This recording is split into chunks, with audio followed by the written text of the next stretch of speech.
أعوذ بالله من الشيطان الرجيم. بسم الله الرحمن الرحيم.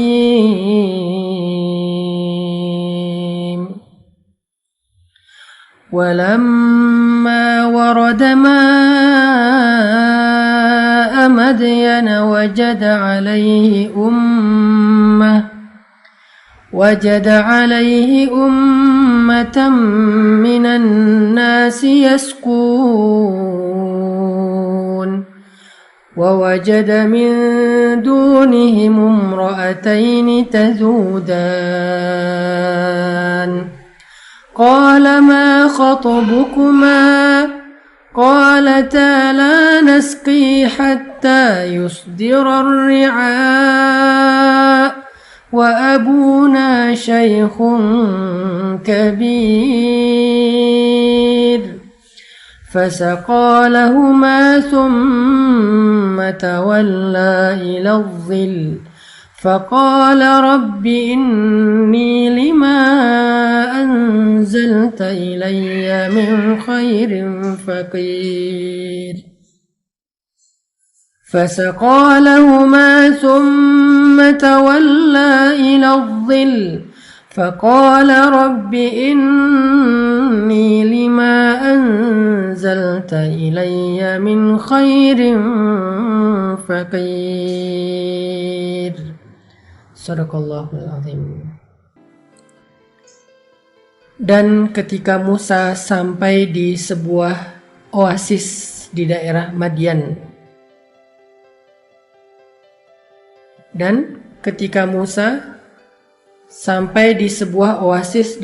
Madian, Madian itu kalau sekarang adalah kawasan Yordania, maka Musa mendapati di oasis itu sekelompok orang sedang memberi minum kepada ternak mereka. Lalu Musa melihat di belakang sekelompok orang itu ada dua perempuan yang sedang menunggu. Lalu Musa datang kepada mereka berdua dan bertanya, "Ma khotbukuma?" Apa masalah kalian yang bisa saya bantu? Kedua perempuan itu berkata, "La nasqi hatta yusdirar ri'a." Kami tidak bisa memberi minuman ternak-ternak kami sampai para penggembala itu selesai dengan urusan mereka. Wa abuna syaikhun kabir. Dan ayah kami adalah orang yang sudah tua dan tidak mampu memberi minuman kepada ternak. Fasaqa lahuma thumma tawalla ila dhil. Maka Musa pun membantu kedua perempuan itu untuk memberi minuman ternak mereka. Kemudian Musa beristirahat di bawah sebuah pohon. Faqala, lalu dia berdoa, Rabbi, inni lima anzalta ilayya min khairin faqir. Ya Rabbi, sesungguhnya aku sangat membutuhkan kebaikan yang engkau turunkan kepadaku. Sadaqallahul Azim. Teman-teman yang dirahmati Allah Subhanahu wa taala, kisah yang kita baca barusan adalah salah satu penggalan dari kisah panjang Nabi Musa di dalam surat Al-Qasas. Dan sesuai dengan tema kita dalam live adalah fiqhul masyair, fikih perasaan, maka kita malam ini pengen belajar tentang bagaimana Nabi Musa mengendalikan dan mengatur perasaannya terhadap lawan jenis. Jadi di sini Nabi Musa ketemu dua perempuan cantik, single, dan sedang membutuhkan bantuan. Kemudian kita juga belajar bagaimana dua perempuan ini menjaga dirinya, menjaga kehormatannya, bahkan menjaga perasaan tertariknya kepada seorang laki-laki cakep ganteng, keren, cool, rambutnya sepundak, ikal, badannya proporsional, aura wajahnya bercahaya, baik hati pula, perhatian, kuat, dan keren. Sesuai dengan judul kita malam ini adalah, judul tema live kita adalah Fiqhul Masyair, fikih perasaan. Maka malam ini kita akan belajar fikih perasaan dalam kisah Musa dan calon istrinya. Karena kisah yang kita baca ini adalah kisah cinta Nabi Musa dengan calon istrinya. Kisah pertemuan Nabi Musa dengan istri beliau. Ceritanya adalah Nabi Musa ceritanya lari dari Mesir karena ada kasus di Mesir. Waktu itu Nabi Musa nggak sengaja ngedorong orang Mesir terus mati. Karena Nabi Musa ini terkenal sebagai nabi yang sangat kuat, nabi yang sangat tangguh, nabi yang sangat yang sangat perkasa gitu, sehingga tenaga beliau itu di atas rata-rata. Saking kuatnya Nabi Musa, tenaga beliau di atas rata-rata. Jadi jagoan banget nih Nabi Musa. Suatu ketika Nabi Musa lagi jalan di antara jalan-jalan di dalam kota Mesir, kota Memphis, ibu kotanya Mesir waktu itu. Sekarang Memphis itu udah jadi nama lain, yaitu Kairo. Lagi jalan-jalan di Kairo, tiba-tiba Nabi Musa ngelihat ada dua orang laki-laki berantem, yang satu budak, yang satu orang merdeka. Budak ini Bani Israel, yang merdeka itu orang Mesir atau Egyptian, orang Kipti. Ketika mendekat ternyata orang Kipti ini arogan. Orang Kipti ini sombong. Dia memperlakukan Bani Israel secara gak fair. Sehingga Nabi Musa mengingatkan dia, menasihati dia, tapi dia gak terima. Akhirnya dia mencoba untuk memukul Nabi Musa. Nabi Musa pun menahan diri dengan cara mendorong. Pas didorong sama Nabi Musa, mungkin gak sengaja terlalu keras, orang itu tiba-tiba jatuh dan mati. Sehingga gara-gara gak sengaja membunuh orang Kipti, Egyptian, atau orang Mesir, akhirnya Nabi Musa menjadi buron. Dikejar-kejar sama militer Fir'aun di Mesir. Maka Nabi Musa pun lari keluar dari Mesir, tapi nggak tahu mau kemana. Karena sebelumnya Nabi Musa belum pernah keluar dari Mesir. Nabi Musa lari keluar dari Mesir dengan meminta petunjuk Allah Subhanahu wa Ta'ala. Apa kata Nabi Musa ketika keluar dari Mesir? Rabbi, asa ayyahdiyani sawa as-sabil. Semoga Tuhanku akan memberiku jalan yang lurus. Semoga Tuhanku akan memberiku petunjuk kepada jalan yang lurus. Asa Rabbi ayyahdiyani sawa as-sabil.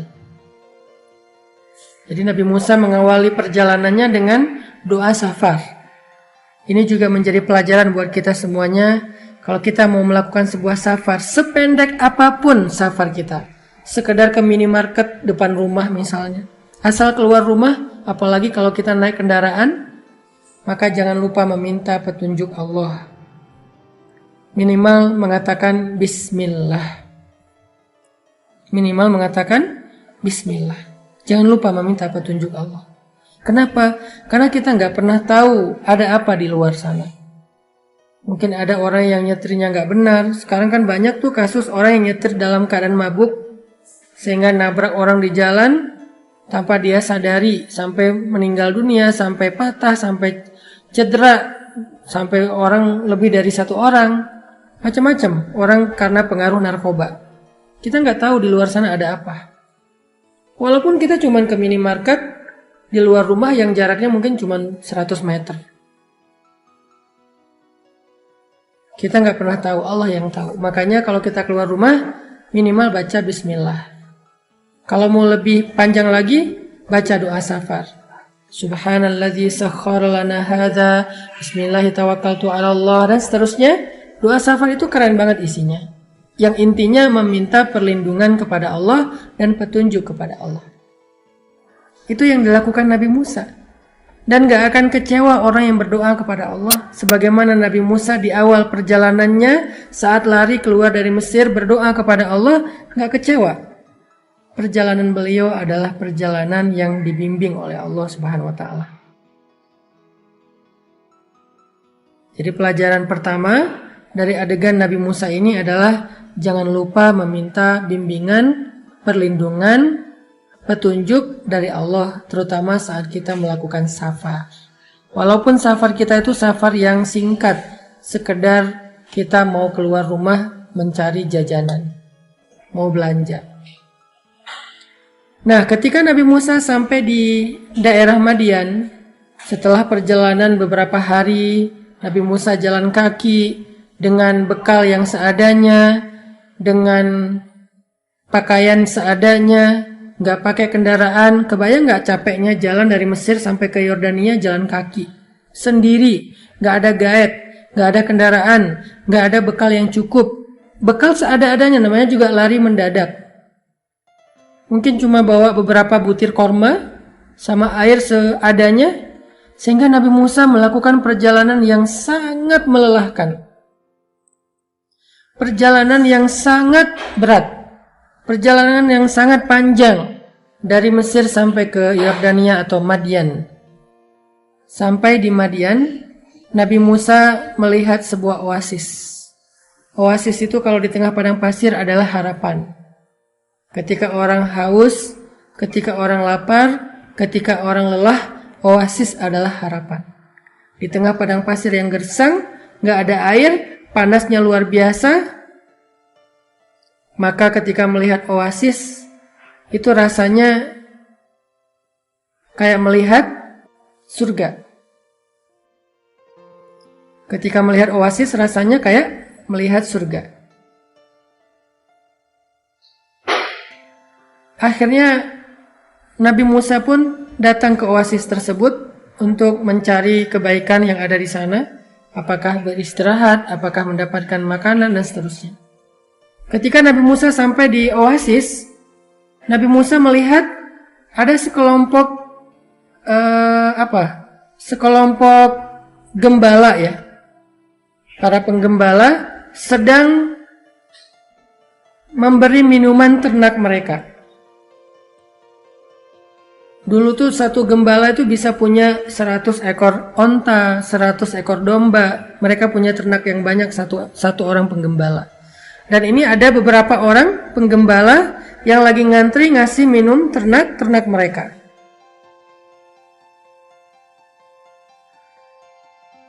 Dan yang luar biasanya, Nabi Musa melihat di belakang antrian penggembala itu ada 2 cewek, ada 2 perempuan, ada 2 gadis yang sedang menunggu sambil memegang tali ternak-ternak mereka. Nabi Musa tahu perempuan itu sedang membutuhkan bantuan. Nabi Musa tahu perempuan-perempuan itu sedang dalam keadaan ngantri sendiri di belakang. Gak bisa memberi minuman ternak karena harus ngantri dengan laki-laki.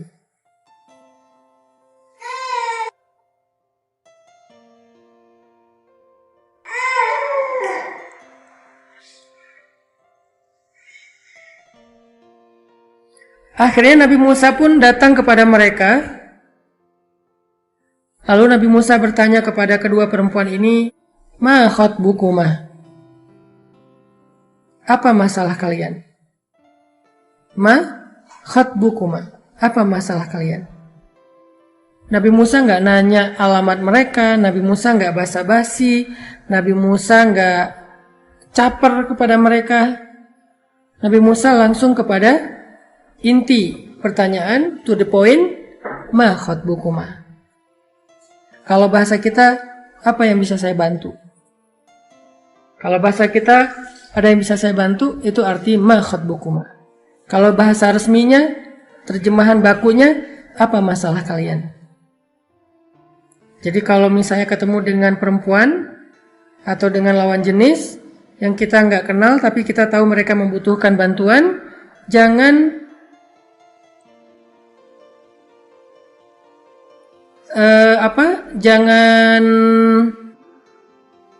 basa-basi. Jangan terlalu caper, jangan terlalu berlebihan. Tetapi fokus aja kepada niat baik kita pengen membantu. Sehingga kita bertanya, ada yang bisa saya bantu?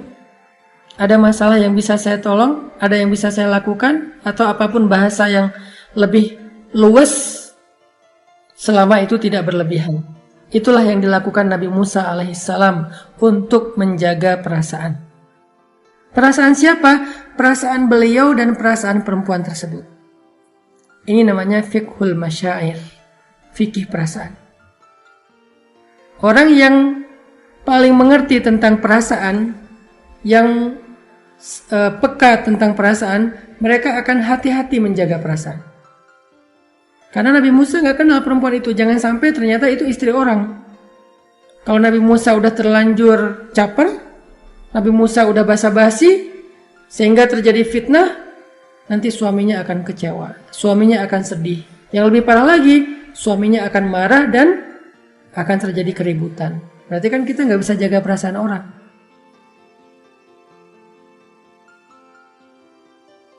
Atau kalau misalnya kita caper kepada seorang gadis yang ternyata ayahnya tahu, sehingga ayahnya ngelihat anak perempuannya dekat dengan laki-laki, anak perempuannya dicandain sama laki-laki yang bukan muhrimnya, ayahnya akan sedih, ayahnya akan kecewa. Berarti kita nggak bisa menjaga perasaan. Maka di sini Nabi Musa, kita belajar dari Nabi Musa betapa Nabi Musa itu elegan banget. Betapa Nabi Musa itu seorang laki-laki yang sangat menjaga perasaan orang lain. Gak mau macam-macam sama perempuan yang beliau gak kenal. Apalagi ketika perempuan ini di luar rumah dan tidak didampingi oleh muhrim yang laki-laki. Sehingga akhirnya Nabi Musa pengen menawarkan pertolongan, tetapi tidak mau mengganggu perempuan tersebut. Maka Nabi Musa bertanya, ma khatbukuma, ada yang bisa saya bantu? Inilah laki-laki sejati. Apa perasaan teman-teman yang cowok? Kalau kita punya istri, kerja di luar rumah, di luar sana ada laki-laki yang mengganggu dia, walaupun gak ada niat mengganggu, tetapi istri kita terganggu dengan tingkahnya, dengan bahasanya, dengan terlalu perhatiannya, dengan basa-basinya yang berlebihan, dengan kedekatannya yang mungkin overacting dan seterusnya. Kita sebagai suami pasti akan sangat kecewa, marah, sedih, karena dia nggak menjaga perasaan kita. Atau apa perasaan kita sebagai seorang ayah kalau anak gadis kita digodain cowok lain? Kita juga sebagai ayah akan marah, sedih, dan kecewa. Maka Nabi Musa adalah orang yang paling pandai menjaga perasaan. Menjaga perasaan saudara laki-lakinya perempuan ini kalau dia punya saudara laki-laki. Menjaga perasaan ayahnya perempuan ini kalau dia masih punya ayah. Menjaga perasaan suaminya perempuan ini kalau dia punya suami. Sehingga Nabi Musa ketika melihat dua perempuan ini dalam keadaan membutuhkan pertolongan, Nabi Musa fokus dengan ingin menolong. Ma khatbukuma? Ada yang bisa saya bantu? Ada masalah? Itu yang ditanya oleh Nabi Musa alaihissalam. Ini menunjukkan Nabi Musa adalah laki-laki yang sejati. Laki-laki ideal. Lalu perempuan ini menjawab pun dengan perasaan malu-malu. Perempuan ini menjaga kehormatannya, dan salah satu penjaga bagi seorang perempuan itu adalah rasa malunya. Fa'il lam tastahi fa'mal ma syi'ta, kata Nabi. Kalau kamu gak punya malu, kamu akan melakukan apa yang kamu mau. Karena gak punya malu. Gak ada lagi penjaga, gak ada lagi yang menghalangi, gak ada lagi rem, udah langsung los saja. Sehingga seorang perempuan, walaupun sama dengan laki-laki juga harus punya rasa malu, tapi perempuan harusnya lebih besar rasa malunya, karena rasa malu itulah yang menjaga dia. Karena rasa malulah dia akhirnya menutup aurat. Karena rasa malulah akhirnya dia membatasi pergaulan. Karena rasa malulah akhirnya dia tidak berlebihan dalam sikap. Karena rasa malulah akhirnya dia bicaranya normal, nggak dibuat-buat. Dia punya rasa malu yang besar. Dan semua perempuan solehah yang kita baca sejarahnya di dalam Al-Quran atau Sunnah, semua mereka punya rasa malu yang besar. Maryam, Sayyidah Maryam radhiyallahu anha, rasa malunya besar banget. Sayyidah Aisyah radhiyallahu anha, rasa malunya luar biasa. Sayyidah Fatimah radhiyallahu anha, rasa malunya dahsyat. Semua perempuan-perempuan hebat, perempuan-perempuan terhormat, perempuan-perempuan ahli surga yang kita baca dalam sejarah Islam, semuanya memiliki mahkota yang sama, yaitu mahkota rasa malu. Jadi rasa malu itu crown, mahkotanya cewek. Semakin besar rasa malunya, semakin besar mahkotanya, sehingga dia menjadi seorang ratu atau putri yang terhormat.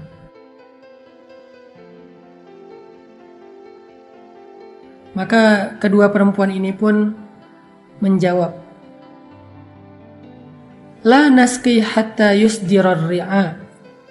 Kami ingin memberi minuman ternak kami, tetapi kami nggak bisa memberi minuman ternak sampai para penggembala itu selesai. Di sini ketahuan kehormatan luar biasa.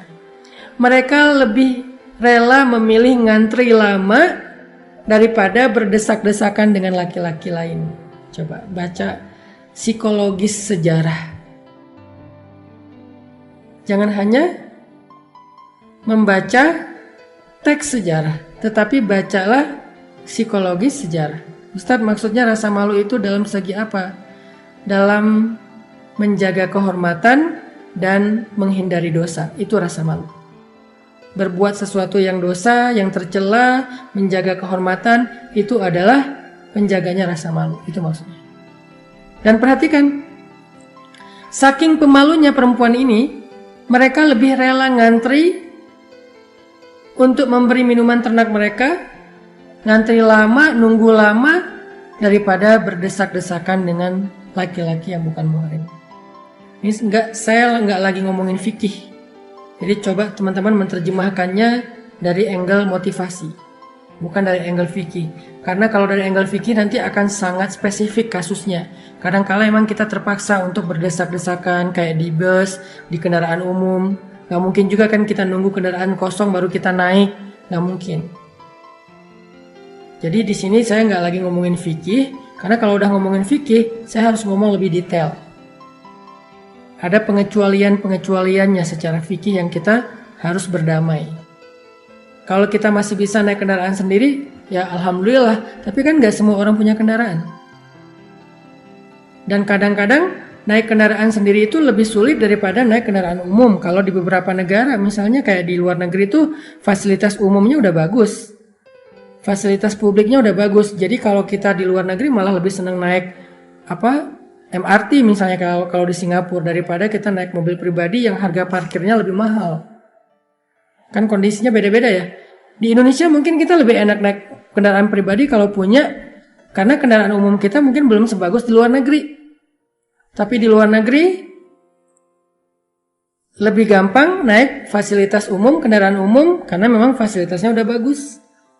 Nah, fikihnya beda, kondisinya beda. Tapi dari sisi motivasi, dari sisi moral, kita lagi belajar dari calon istrinya Nabi Musa. Seberapa rasa malu mereka luar biasa. Sehingga nanti nilai moral ini kita coba terjemahkan, kita convert menjadi behavior kita, menjadi perilaku kita. Menjadi spirit kita dalam bersikap. Walaupun secara fikih ada hal yang masih boleh, ada hal yang nggak boleh, tetapi kita nggak ngomongin boleh dan tidaknya, kita ngomongin sifat pemalunya. Secara motivasi, spirit, behavior, perilaku. Pemalu banget istri Nabi Musa ini, calon istri Nabi Musa ini. Saking pemalunya, dia lebih mending memilih untuk ngantri lama sampai para penggembala beres memberi minuman ternak-ternak mereka. La nasqi hatta yusdirar ri'a. Nabi Musa langsung ngerti, nih cewek cewek terhormat. Ini cewek elegan banget. Ini cewek soleha banget. Ini cewek baik. Nabi Musa paham dari sikap mereka. Mereka juga paham, nih cowok baik nih. Menawarkan bantuan gak basa-basi, gak caper. Padahal aslinya udah keren, aslinya ganteng. Kalau mau basa-basi sedikit, caper sedikit, cewek bakal kelepek-kelepek. Nabi Musa. Tapi dia gak mau membuat fitnah. Jadi cowok cewek ini dua-duanya keren. Sama-sama menjaga. Dan kita nanti akan tahu, ternyata dengan saling menjaga itu Allah memberikan mereka jalan untuk jadi jodoh.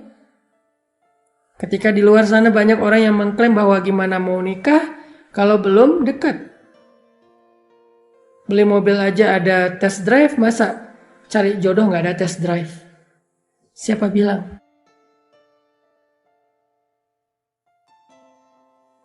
Padahal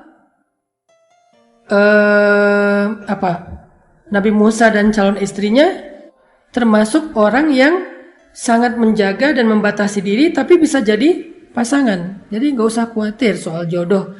Gak gara-gara kita gak pacaran terus kita gak nikah. Gak gara-gara kita gak punya teman lawan jenis terus kita gak punya calon jodoh. Gak gitu sih jodoh tuh rumusnya. Rumus jodoh itu gak pakai logika. Rumus jodoh itu pakai iman, pakai ketaatan. Itulah rumus jodoh. Yang baik ketemu yang baik, berarti taat kan? Bukan kalau udah dekat jadi jodoh, belum tentu. Banyak udah dekat banget sampai melewati batasan syariat, terus gak jadian, putus. Banyak. Jadi rumusnya bukan logika kita, rumusnya bukan emosional kita. Rumusnya itu iman dan ketaatan. Akhirnya Nabi Musa ketika tahu jawaban perempuan ini bahwa mereka nggak bisa ngasih minuman ternak sampai laki-laki yang penggembala itu beres, dan mereka memberi alasan bahwa mereka punya ayah tapi ayah mereka udah tua renta sehingga nggak bisa lagi memberi minuman ternak karena memberi minuman ternak ini butuh tenaga. Maka Nabi Musa fasaqalahuma, membantu kedua perempuan ini dengan cara memberi minuman ternak mereka. Nabi Musa mengambil ternak-ternak mereka, dibawa ke sumur. Nabi Musa ambil timba, dan timbanya orang Arab waktu itu adalah timba yang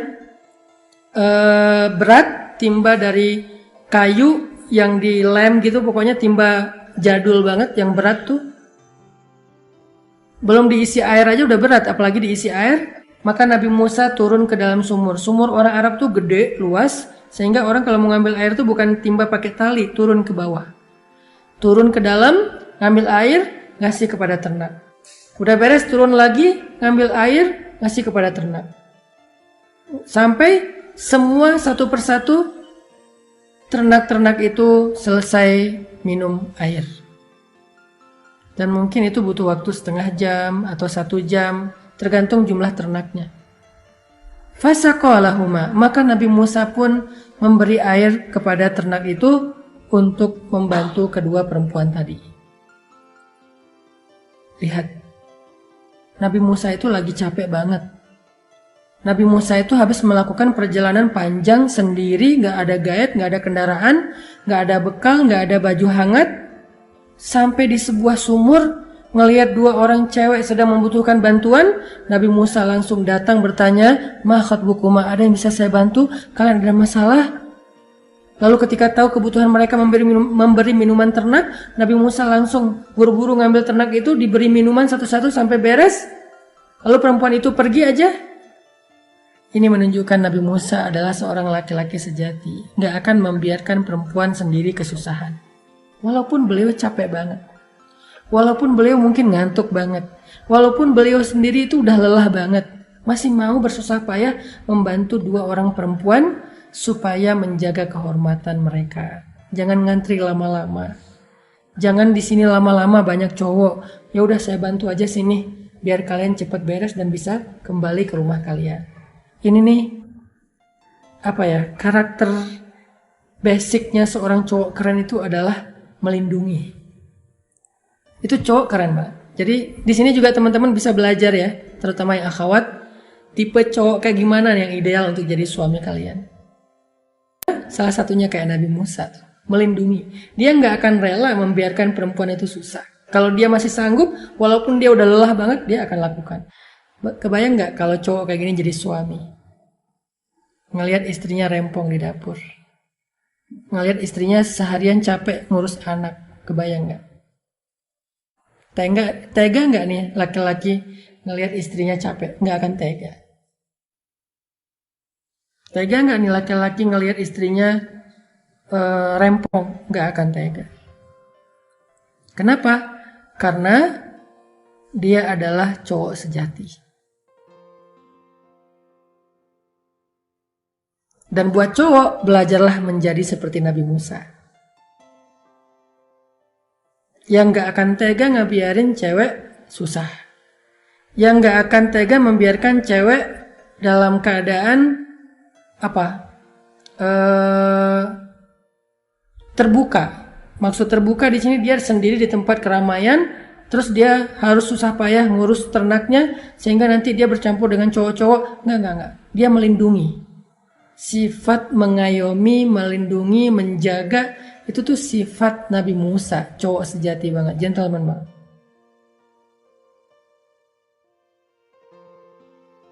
Saya tuh sering banget ngebahas tentang Nabi Musa dari zaman awal-awal dulu saya ceramah tentang hijrah. Saya selalu mengangkat kisah Nabi Musa karena memang salah satu kisah terpanjang di Al-Quran itu kisah Nabi Musa. Dan yang keren banget tuh kisah Nabi Musa.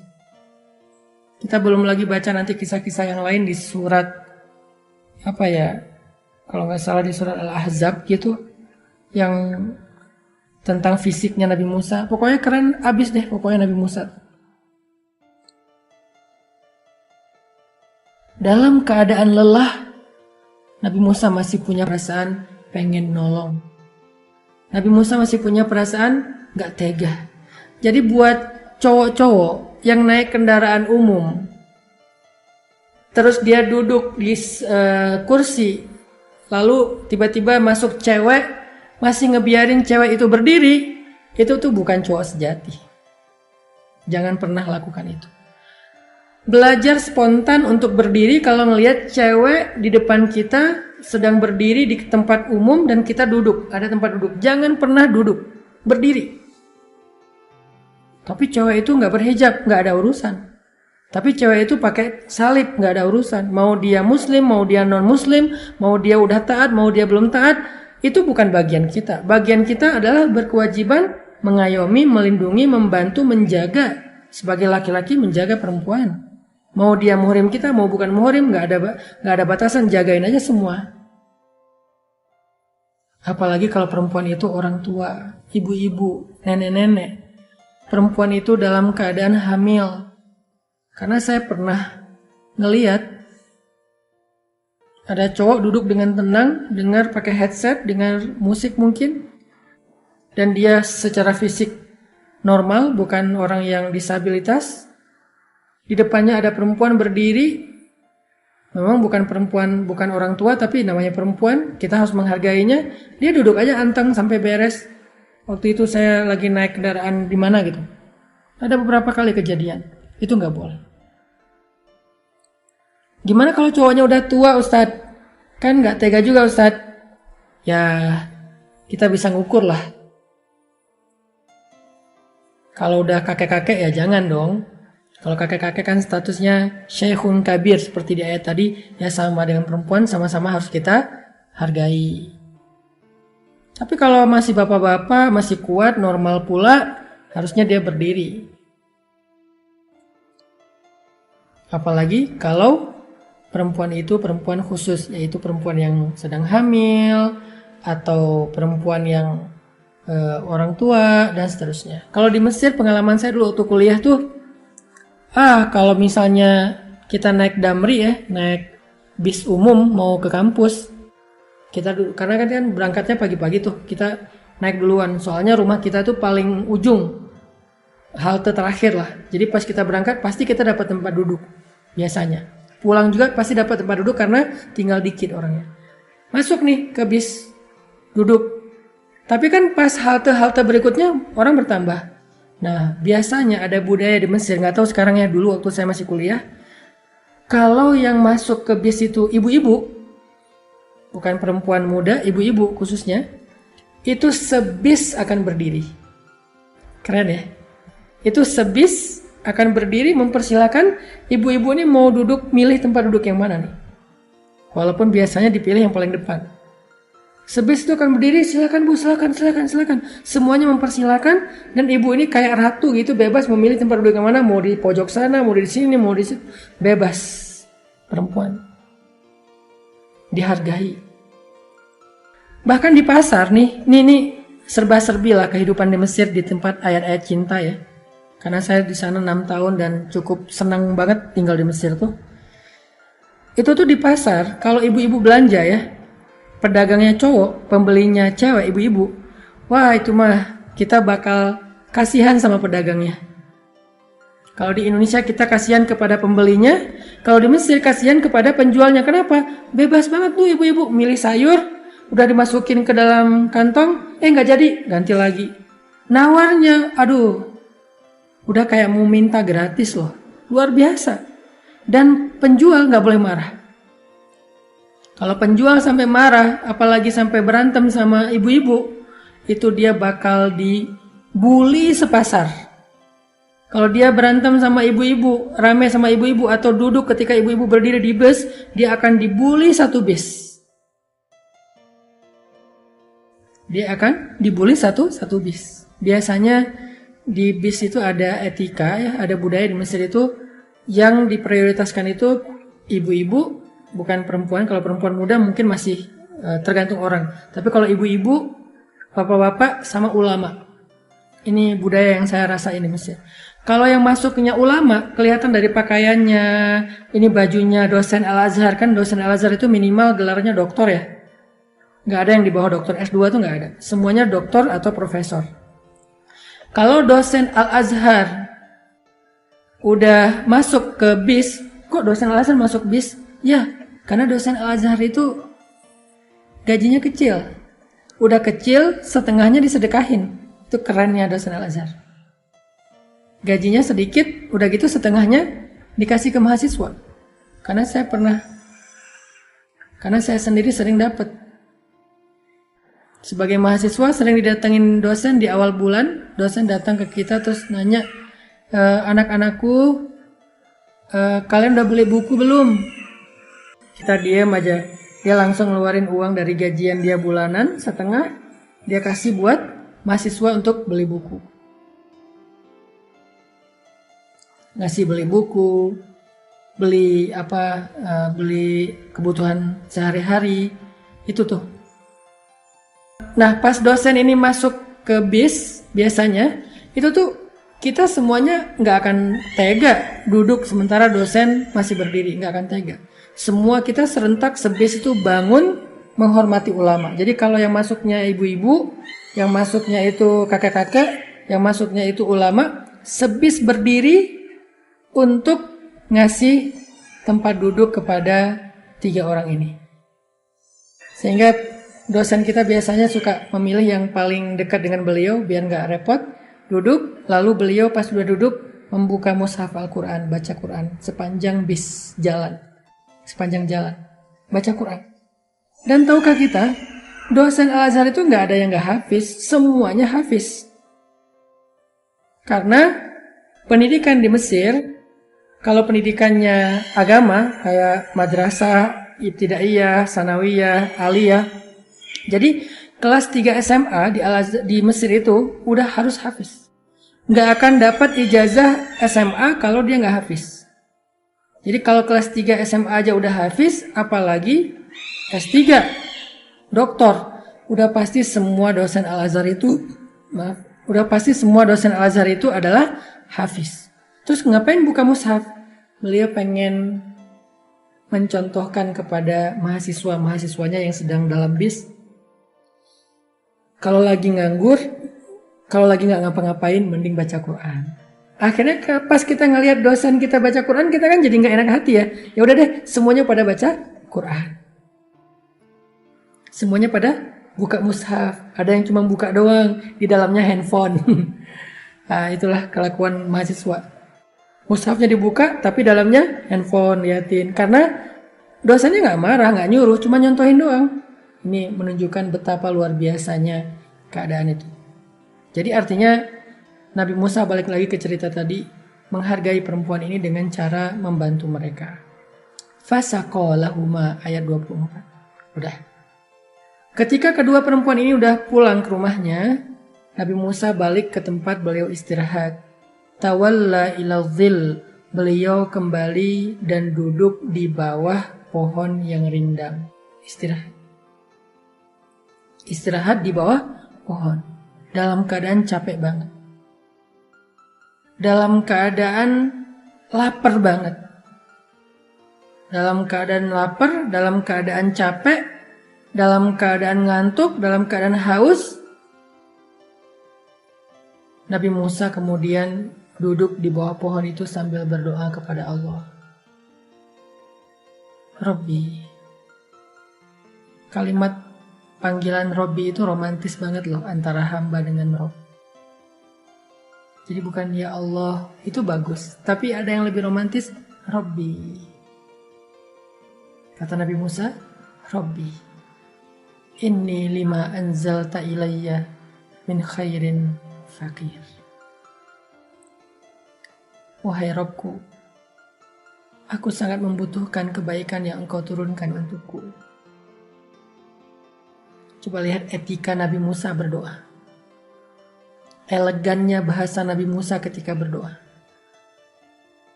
Nabi Musa bilang apa? Robku,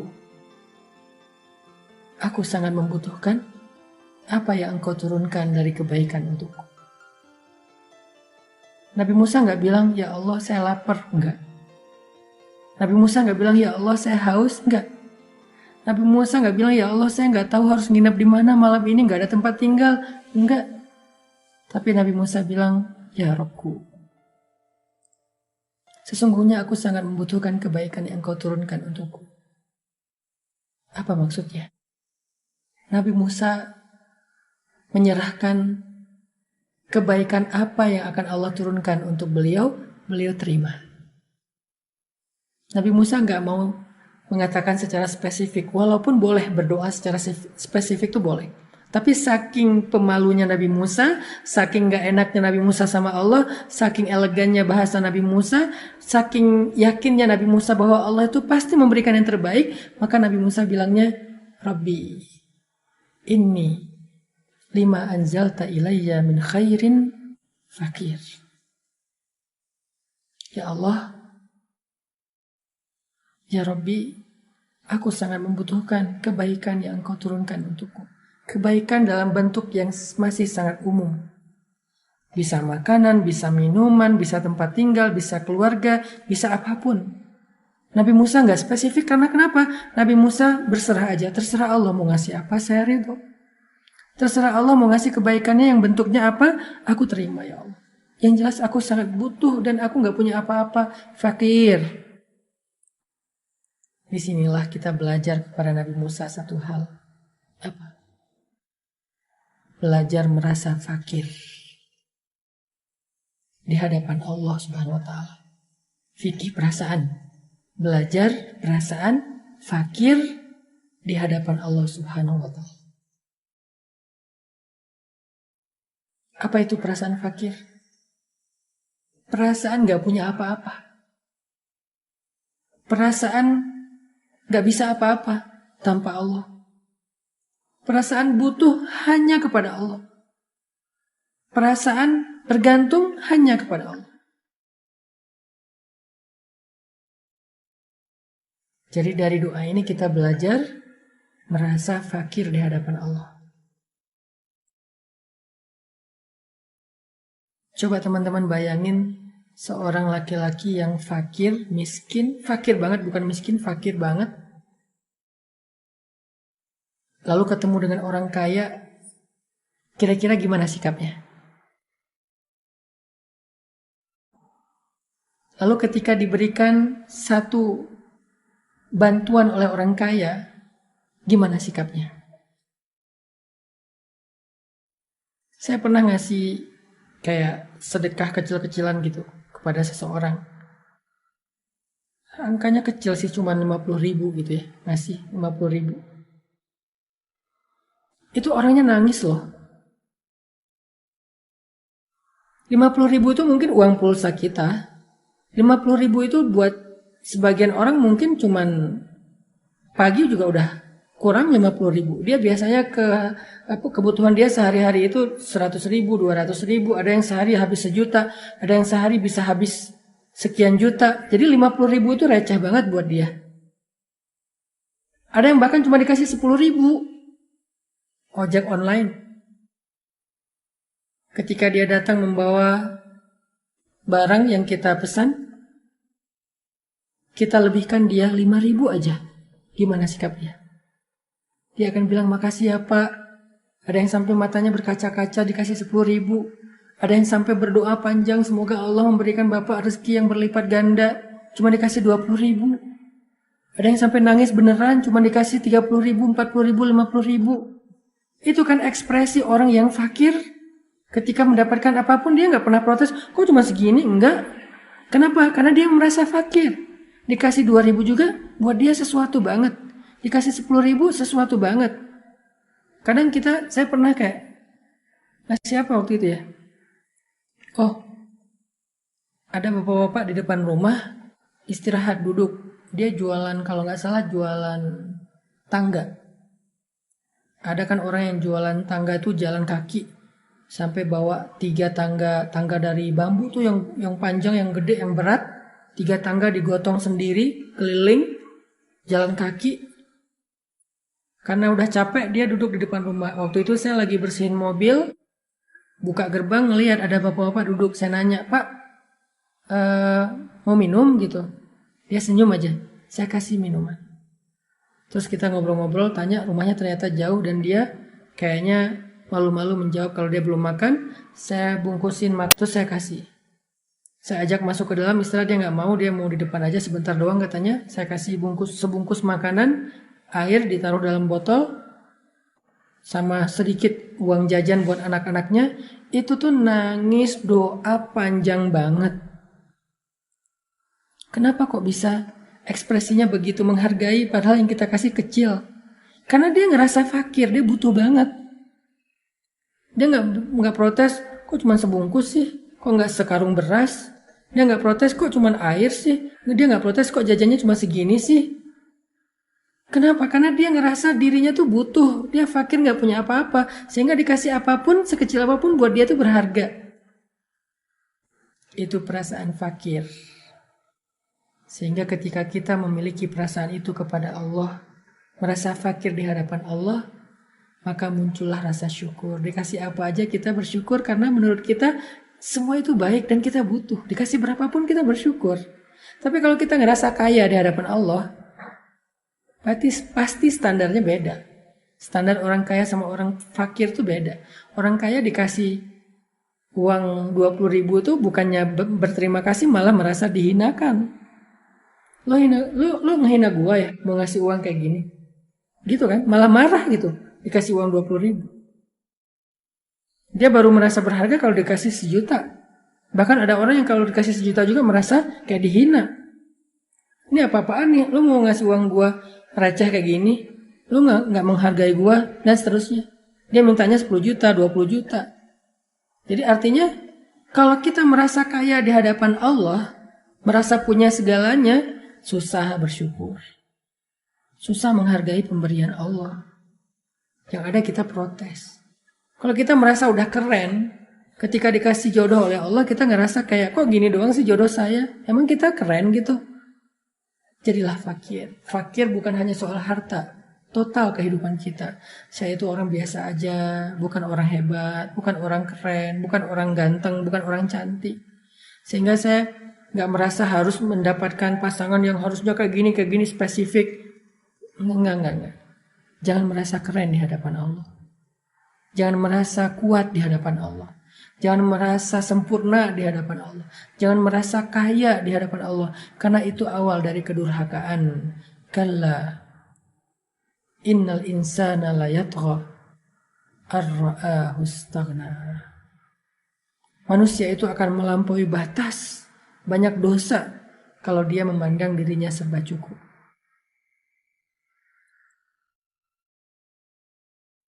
Sehingga yang diajarkan Nabi Musa kepada kita di ayat ini, fakir, belajar merasa fakir di hadapan Allah.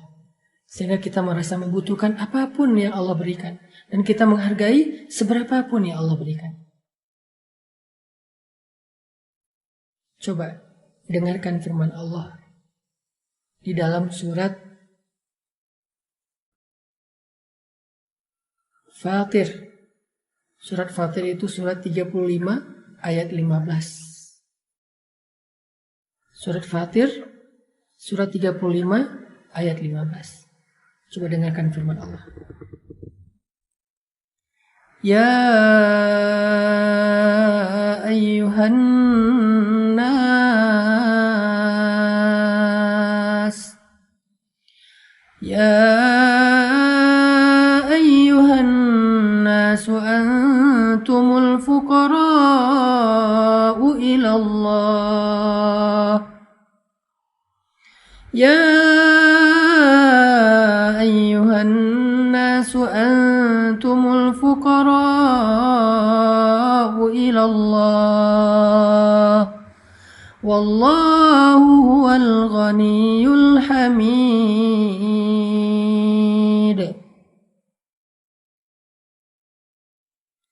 Wahai manusia, kata Allah.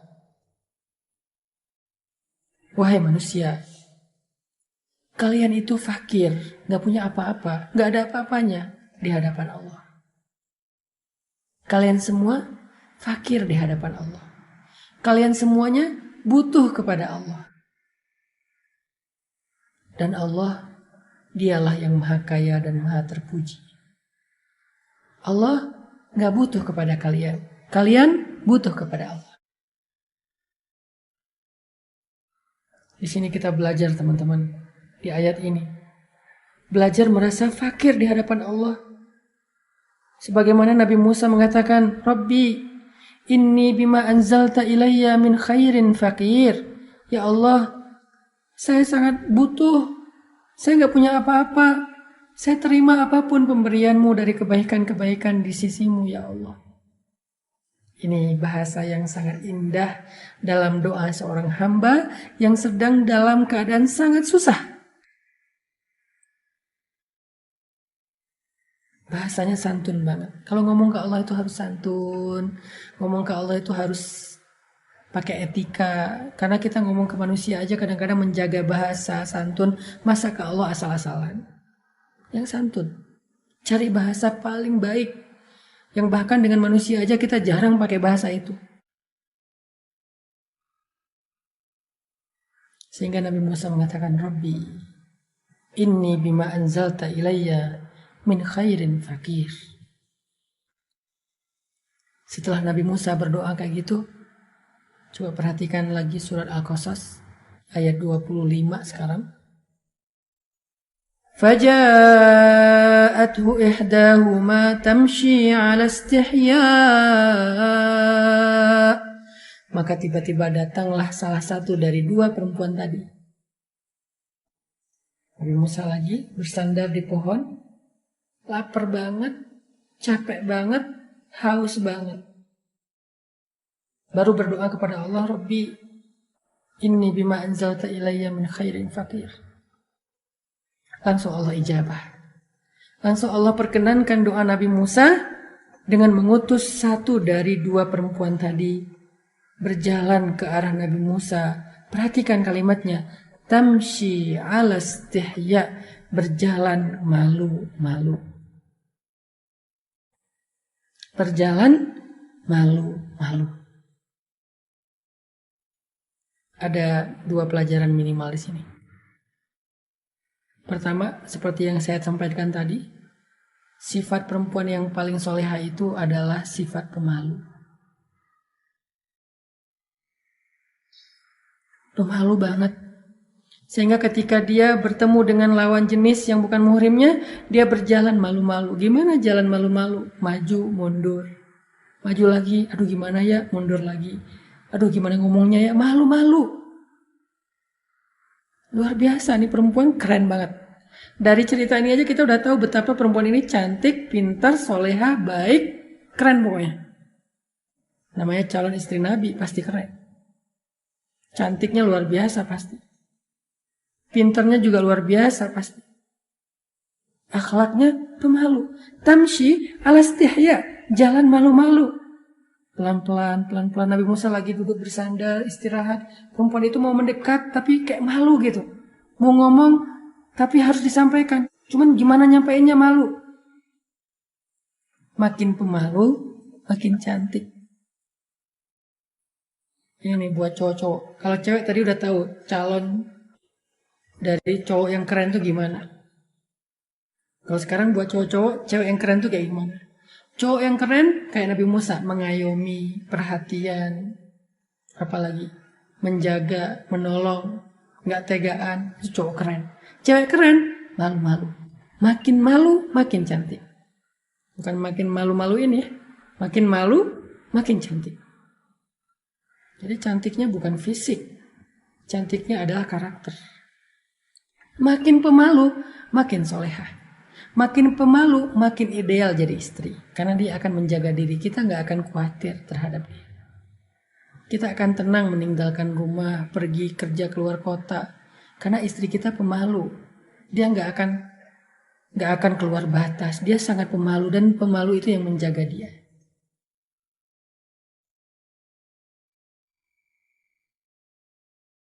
Apalagi Ustadz berarti perempuan gak boleh joget atau ikut suasana ya kalau ada musik yang di acara pensi atau acara-acara gitu karena ada sikap pemalu pasti.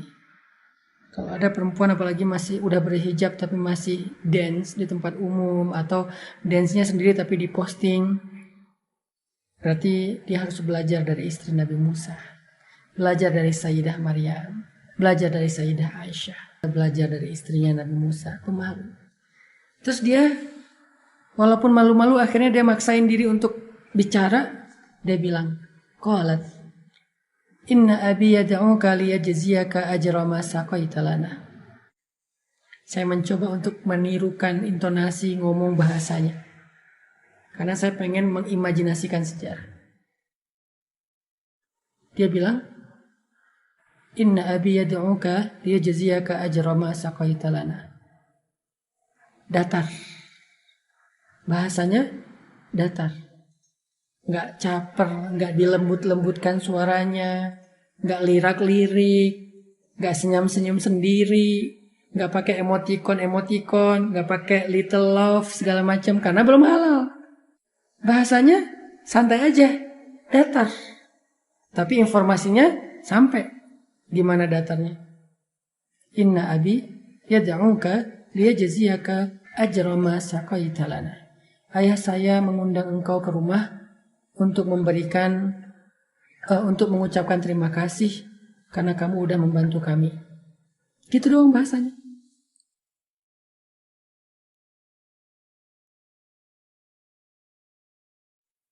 Ayah saya mengundang kamu ke rumah untuk mengucapkan terima kasih sebagai ucapan terima kasih karena engkau telah membantu kami. Udah segitu doang. Gak nanya, maaf namanya siapa ya? Oh Musa, oh ya, ayah gue ngundang lo loh ke rumah. Yuk ke rumah yuk, kita ada kayak party gitu apa? Enggak sama sekali. Benar-benar menjaga. Ayah saya mengundang kamu ke rumah sebagai ucapan terima kasih karena kamu udah bantu kami memberi minuman ternak. Udah segitu doang. Gak ada emoticon senyum-senyum, gak ada jungkir balik, gak ada love, gak ada big hug, gak ada little love, gak ada. Biasa aja.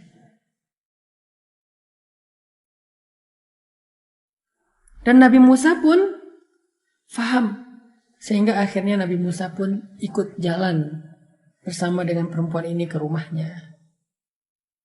Sampai di rumahnya, Nabi Musa ngobrol, cerita tentang kisah beliau kepada laki-laki tersebut, ayah perempuan tersebut.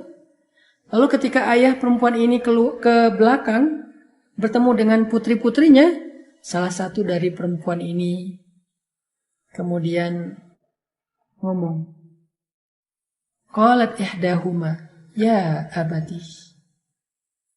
Ya abati. Wahai ayahku tersayang, wahai ayah, istajir, pekerjakanlah laki-laki itu di rumah kita. Pekerjakanlah laki-laki itu untuk membantu ayah. Inna khaira man istajart al-qawiyul amin. Karena yang paling baik laki-laki untuk engkau pekerjakan adalah laki-laki yang kuat dan laki-laki yang baik. Amanah. Laki-laki yang baik untuk engkau pekerjakan adalah laki-laki yang kuat dan laki-laki yang amanah. Kata siapa ini? Kata salah satu dari perempuan tadi. Ngomong kepada ayahnya, ya abati, istajir, pekerjakan dia untuk ayah. Fa inna khaira man istajarta al-qawiyul amin. Orang yang paling baik engkau pekerjakan adalah orang yang kuat dan amanah atau baik hati. Perhatikan dulu bahasa perempuan ini. Dia minta apa? Minta nikah? Enggak. Minta dinikahkan? Enggak. Minta apa? Minta supaya ayahnya mempekerjakan laki-laki tersebut karena menurut anaknya, ayahnya, menurut perempuan ini, laki-laki itu laki-laki yang baik dan laki-laki yang kuat.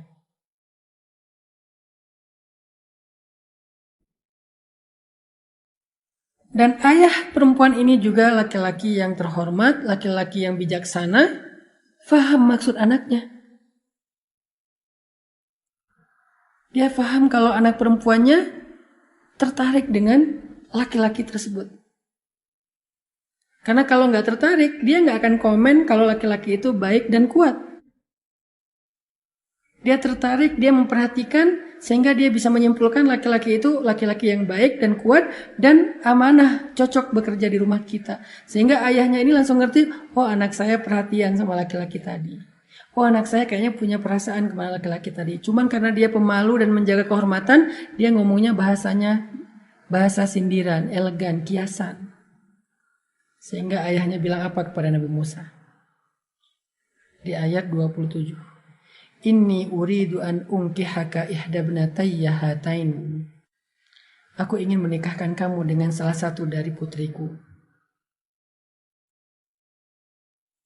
Aku ingin menikahkan kamu dengan salah satu dari putriku. Bukan aku ingin mempekerjakan kamu. Ini menunjukkan bahwa ayahnya faham, sehingga akhirnya ayahnya langsung meminta Musa untuk melamar putrinya. Dan Nabi Musa juga mengenal putri itu sekilas. Tadi yang lihat di tempat oasis, ngelihat bagaimana perempuan ini akhlaknya mulia, menjaga kehormatan, rela ngantri daripada harus bercampur dengan laki-laki, dan perempuan ini juga jalannya malu-malu, sehingga Nabi Musa langsung faham bahwa perempuan ini orang baik, ayahnya juga solih, keturunan dari orang solih. Akhirnya Nabi Musa pun menerima tawaran itu dan melamar perempuan tersebut. Menikahlah Nabi Musa di Madian atau Yordania. Udah ngerti ya maksudnya? Bagaimana lika-liku cerita Nabi Musa sampai bertemu dengan jodoh. Nabi Musa tidak menikah dengan orang Bani Israel di Mesir, tetapi asbab Nabi Musa ada masalah di Mesir, lalu beliau terusir, lari sampai di Madian, malah beliau menemukan jodoh yang solehah di Madian. Itulah lika-liku perjodohan. Itulah takdir. Bisa jadi apa yang kamu benci adalah baik bagi kamu, dan apa yang kamu sukai adalah buruk bagi kamu. Allah lebih tahu dan kamu gak tahu. Lagi-lagi ayatnya itu. Dan kita juga belajar dari sini, dari Nabi Musa dan calon istri beliau, bagaimana menjaga perasaan, fikih, masyair. Jangan diberikan dulu perasaan itu kepada lawan jenis kalau belum halal. Jangan disampaikan dulu, jangan bilang I love you dulu. Jangan bilang aku sayang sama kamu, jangan. Jaga dulu sampai waktunya tiba. Jaga perasaan. Dengan cara-cara yang elegan, dengan cara-cara yang terhormat. Gak usah khawatir, gak akan kemana kalau udah jodoh. Gak usah khawatir kalau kita terlalu elegan, terlalu menjaga kehormatan dan segala macam, nanti dia keduluan sama yang lain. Enggak. Karena yang baik itu, ketemu dengan yang baik, itulah jodoh. Jodoh itu bukan kita dengan siapa, bukan. Jodoh itu yang baik ketemu dengan yang baik, itu jodoh. Yang nggak baik ketemu yang nggak baik, itu jodoh. Soal siapa orangnya, Allah lebih tahu. Jodoh itu at-tayyibin lit-tayyibat atau at-tayyibat lit-tayyibin. Jodoh itu orang yang rajin sholat ketemu rajin sholat, yang cinta Al-Quran ketemu pecinta Al-Quran, yang suka membantu orang lain ketemu dengan yang suka membantu orang lain, yang pemalu ketemu dengan pemalu, yang keren ketemu dengan yang keren. Itu jodoh. Keren di sini artinya akhlaknya. Jadi nggak usah khawatir. Kalau kita menjaga kehormatan, kita elegan, kita pemalu, kita menjaga diri, pasti jodoh kita juga kurang lebih kayak gitu. Kalau ada orang yang kita harapkan ternyata nggak jadi sama kita, berarti emang dia bukan jodoh kita dan dia nggak sama dengan kita dalam hal tadi. Mungkin kebaikannya, mungkin kesolehannya, nggak sama. Jadi bukan emang nggak pasangannya. Pasangan itu kan ada kemiripan ya, sehingga bisa saling mengutuhkan. Sehingga klop gitu. Kalau nggak klop, namanya bukan pasangannya. Puzzle itu kalau nggak bisa disusun itu namanya bukan bagian dari puzzle itu, pasti puzzle yang berbeda. Jadi teman-teman yang dirahmati Allah, di sini kita belajar banyak kebaikan dari kisah Nabi Musa alaihissalam. Nanti baca lagi deh di rumah surat Al-Qasas. Saya berharap setiap kali kita membedah ayat, ini kan kayak kajian tafsir, tapi saya permudah sebisa saya bahasanya, angle-angle-nya, kisah-kisahnya, supaya teman-teman mudah, nyaman, tapi tetap dalam. Nanti di rumah teman-teman baca lagi surat 28 Al-Qasas ayat 22 sampai ayat 28. Ayat 22 sampai ayat 28. Yang tadi saya udah terjemahkan, udah jelaskan maksud-maksud per ayat. Coba direnungkan lagi. Karena lewat perenungan kadang-kadang teman-teman bakal Allah kasih ilmu yang gak didapatkan lewat majelis. Majelis ini adalah bahan. Renungan itu, tafakur, tadabur itu adalah racikan. Jadi bahannya saya sediakan di majelis untuk jadi bahan renungan teman-teman. Nanti di dalam tadabur teman-teman sendiri, pas lagi dibaca, terutama kalau bisa dibaca di dalam sholat tahajud, baca tuh ayat yang udah kita bahas. Lalu tafakur, tadabur, renungkan. Disitulah nanti Allah akan memberikan kepada teman-teman ilmu yang gak akan didapatkan di dalam majelis. Di dalam majelis ada ilmu, di dalam tadabur ada ilmu yang berbeda. Masing-masing punya keistimewaan sendiri-sendiri. Alhamdulillah itulah tadi pembahasan dari Ustadz Hanataki terkait dengan tema bagiamu pasti datang. Nah teman-teman semuanya, mudah-mudahan kita bisa mengambil hikmah, bisa mengambil pelajaran dari cerita Nabi Musa yang disampaikan tadi, bahwasanya apa yang kita lakukan, apapun yang terjadi kepada kita, semuanya adalah ketetapan dari Allah, dan disitu ada kebaikan-kebaikan yang telah Allah siapkan buat kita. Tinggal bagaimana tadi kita belajar kepada Nabi Musa, bahwa Nabi Musa sangat sabar dan juga sangat taslim atau taat kepada Allah, atau patuh kepada Allah dalam kondisi dan situasi apapun. Kemudian Nabi Musa juga mengajarkan di situ bahwa kita harus menjadi pribadi yang memang fakir di hadapan Allah, menjadi pribadi yang sangat butuh kepada Allah, dan memang ujung-ujungnya ketika begitu Allah telah siapkan, Allah mudahkan semuanya, termasuk juga dengan jodohnya Nabi Musa alaihissalam. Perjalanan yang pahit, yang panjang, melelahkan, ternyata itu semua akan berbuah satu kemanisan, ya, yakni bertemunya dengan pasangan Nabi Musa alaihissalam. Dan mudah-mudahan kita pun dalam menjalani kehidupan ini, baik pahit, senang, duka maupun suka, dalam keadaan lapang maupun sempit, ingat bahwa semua yang terjadi itu pasti terbaik buat kita dan diberikan oleh Allah Subhanahu wa taala, dan Allah pasti mempersiapkan kebaikan-kebaikan yang akan kita dapatkan selama kita sabar merasa butuh, merasa fakir di hadapan Allah, dan menyerahkan segala urusan kita kepada Allah Subhanahu wa taala. Baik, itu saja yang bisa disimpulkan pada kajian kali ini. Mudah-mudahan ada manfaatnya dan mudah-mudahan kita juga diistiqomahkan oleh Allah dalam menjalankan semua apa yang diperintahkan dan menjauhi apa yang dilarang oleh Allah Subhanahu wa taala. Jazakallahu khairan katsiran. Terima kasih. Assalamualaikum warahmatullahi wabarakatuh.